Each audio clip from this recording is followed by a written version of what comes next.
Sa 10th year, plano ko na sana mag-propose sa girlfriend ko pero nabago ang lahat 10 years in the relationship.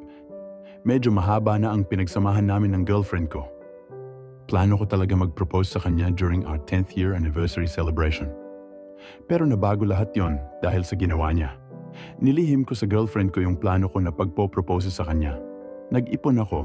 Actually, 5 years pa lang kami noon. In-open na niya sa akin na gusto na niya magpakasal kami. Pero wala pa kasi akong ipon.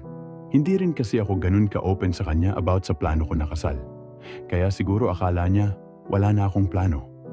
Then ang isang kaibigan ko, nakita siya na may ka-date sa isang coffee shop.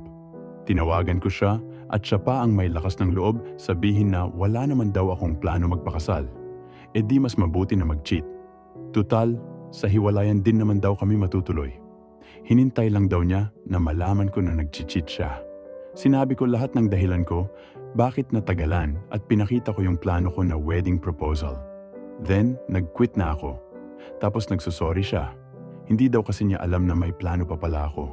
Magbalikan daw kami. Hanggang ngayon, hindi ko siya nireplyan. Itutuloy ko pa ba mag-propose? O blessing in disguise yung nalaman ko na pag-cheat niya?